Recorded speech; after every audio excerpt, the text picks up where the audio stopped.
Hi guys, welcome to our channel amazing. இந்த video நீங்கள் சில இன்ட்ரெஸ்டிங்கான பிக்சர்ஸை தான் பார்க்க போகிறீங்க. ஸோ வாங்க இப்போ வீடியோக்குள்ளே போகலாம். ஐ ஃபார்கட், ஐ ஃபோர் காட், ஐ ஃபோர் கோட். இந்த வார்த்தை எப்படி திருப்பி போட்டாலும் ஐ ஃபார்கட்ன்ற வார்த்தை வந்துடுது. வாவ், என்ன ஒரு அறிவியா! இந்த மாட்டிக்கு அறிவெல்லாம் எங்கேருந்து தான் வருதுன்னு தெரியல. நம்மளுக்கெல்லாம் இந்த மாதிரி யோசனை வர மாட்டேங்குது. இவங்களுக்கு மட்டும் எங்கேருந்து இந்த மாதிரி யோசனைலாம் வருதுன்னு தெரியல. அதை முதல்ல கண்டுபிடிக்கணும். So chat.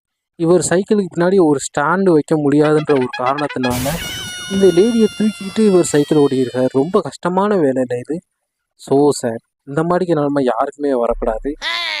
என்னையா பண்ணி வச்சிருக்கீங்க? உங்களுக்கு இருந்த குசுமை. Run, swim, bike. எவ்வளோ ஒரு அறிவார்ந்த செயல் பார்த்தீங்கன்னா, இந்த கவர்மெண்ட்டை உண்மையிலே நம்ம பாராட்டலாம். நம்ம ஓடுறதுக்குன்னு தனி ஒரு வே, நம்ம ஸ்விம் பண்ணுறதுக்குன்னு தனி ஒரு வே, நம்ம பைக் ஓட்டிட்டு போகிறதுக்கு தனி ஒரு way. What a government bro! இந்த மாதிரி கவர்மெண்ட்லாம் நம்ம ஊரில் எல்லாம் இருக்க மாட்டேங்குது. இந்த கவர்மெண்ட் ரொம்ப சூப்பரான கவர்மெண்ட்டாக இருக்காங்க. நல்லா ரோடை போட்டு வச்சுருக்காங்க. Pineapple 50 rupees.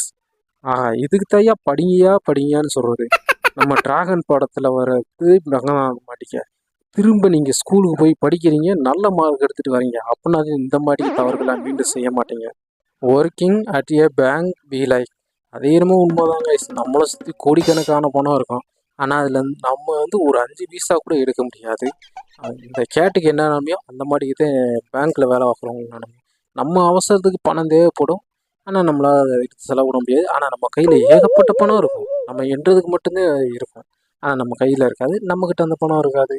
ஸோ இன்னைக்குரிய வீடியோ இவ்வளோதான். இந்த வீடியோ உங்களுக்கு பிடிச்சிருந்தா லைக் பண்ணுங்கள், ஷேர் பண்ணுங்கள். மறக்காமல் அமேசிங் யூடியூப் சேனலை சப்ஸ்கிரைப் பண்ணுங்கள். பாய்.